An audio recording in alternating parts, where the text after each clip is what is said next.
தமிழ் நண்பர்கள் அனைவருக்கும் வணக்கம். அக்னிச்சிறகு சேனல் சார்பாக இந்த வீடியோவுக்கு உங்களை அன்புடன் வரவேற்பது நான் உங்கள் கௌசி.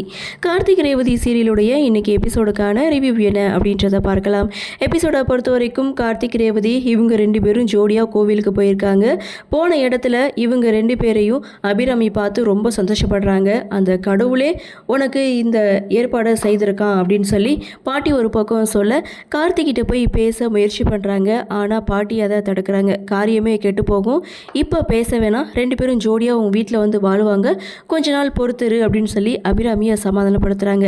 அப்படியே சீனை கட் பண்ணால் சாமுண்டீஸ்வரி ஒரு மெட்டியை எடுத்து கார்த்திகையில் கொடுத்து அதை ரேவதி காலில் போட்டு விட சொல்கிறாங்க. ஆனால் ரேவதி விருப்பமே இல்லாமல் கல்யாணத்தை செய்து வச்சுட்டு இப்போ இது வேறையா அப்படின்னு சொல்லி கேட்க எல்லாமே முறைப்படி தான் நடக்கணும் அப்படின்னு சொல்லி சாமுண்டீஸ்வரி ரேவதி கிட்டே சொல்ல ரேவதிக்கே விருப்பம் இல்லை, அப்புறம் எதுக்காக இதை செய்யணும்னு கார்த்தி ஒரு பக்கம் கேட்க உனக்கு தனியாக சொல்ல முடியாது ராஜா, நீ வந்து ரேவதி காலில் போட்டு விடு அப்படின்னு சொல்ல கார்த்தி ரேவதியுடைய காலில் மெட்டியை போட அதை பார்த்து அபிராமி ரொம்ப சந்தோஷப்படுறாங்க. இன்னொரு பக்கம் ராஜராஜன் மயில்வாகனம் இவங்க ரெண்டு பேருடைய கன்வர்சேஷன் அப்படின்னு பார்க்கும்போது கார்த்தி தான் இந்த வீட்டுக்கு மாப்பிள்ளையாக வரணும்னு இங்கே ராஜராஜன் ரொம்பவே ஆசைப்பட்டாங்க. தான் ஆசைப்பட்டது நிறைவேறிடுச்சு அப்படின்னு சொல்லி மயில்வாகனத்துக்கிட்ட சொல்ல இனிமேல் சகலன்னு கூப்பிட போகிறேன் அப்படின்னு சொல்லி மயில்வாகனம் ரொம்ப சந்தோஷமாக பேசிகிட்டு இருக்காங்க. அந்த சமயம் கார்த்திக் ரேவதி இவங்க ரெண்டு பேருடைய என்ட்ரி. இவங்க ரெண்டு பேரையும் நிற்க வச்சு ஆரத்தி எடுக்க ஏற்பாடு செய்திருக்காங்க. ஆனால் வழக்கம் போல் சந்திரா ராஜாவை வந்து திட்டுறாங்க. ஒரு டிரைவராக வீட்டுக்குள்ளே வந்தால் இப்போ மாப்பிள்ளை ஆகிட்டால, இவனை நம்பாதீங்கன்னு ஆரம்பத்துலேருந்து சொன்னேன், நீங்கள் தான் யாருமே கேட்கலன்னு சொல்லி வழக்கம் போல் ஸ்டார்ட் பண்ண ராஜராஜன் சந்திராவை திட்டுறாங்க.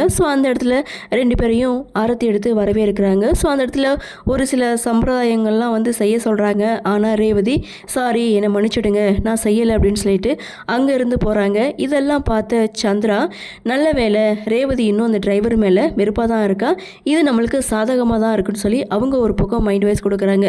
இன்னொரு பக்கம் சாமுண்டீஸ்வரி எங்கே போயிருக்காங்க அப்படின்னு பார்த்தீங்கன்னா மகேஷை கட்டி வச்சுருக்காங்கல்ல, அங்கே தான் போயிருக்காங்க. மகேஷ் சாமுண்டீஸ்வரியை பார்த்ததும் மேடம் என்னை காப்பாற்றுங்க அப்படின்னு சொல்ல உன்னை கடத்த சொன்னதே நான் தான் அப்படின்ட்டும், அம்மா மாதிரி பார்க்க வேண்டிய அண்ணியை இப்படி தப்பான உறவு முறையில் இருக்கீங்க, நீ என் வீட்டுக்கு மாப்பிள்ளையா அப்படின்னு சொல்லி சாமுண்டீஸ்வரி பயங்கரமாக மகேஷை திட்ட என்னை விட்டுருங்க, நானும் மாயாவும் எங்கேயாவது போய் பொழைச்சி போகிறோம் அப்படின்னு சொல்ல உன்னை அவ்வளோ சீக்கிரம்லாம் விட முடியாது, உன்னை விட்டோன்னா நேராக நீ ரேவதி கிட்டே போயிட்டு எங்கள் ரெண்டு பேரையும் தவறாக சொல்லி ரேவதியுடைய கோவத்தை ஆளாக்குவேன், அதனால உன்னெல்லாம் இப்போ விட முடியாதுன்னு சொல்லி மகேஷை அந்த ரவுடிங்களோட கஸ்டடியில் விட்டுட்டு சாமுண்டீஸ்வரி அங்கேருந்து கிளம்புறாங்க.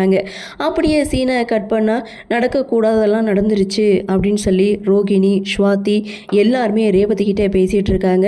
நல்லவ மாதிரி நடித்து இப்போ நம்ம வீட்டுக்கே மாப்பிள்ளையே ஆகிட்டான் அப்படின்னு சொல்ல நீயும் அம்மாவும் தானே அவனை நம்பினீங்க, ஆனால் நம்பின உனக்கே அவன் துரோகம் பண்ணிட்டான்னு சொல்லி ரோகிணி ஒரு பக்கம் பேச கரெக்டாக அந்த இடத்துக்கு சந்திராவுடைய என்ட்ரி.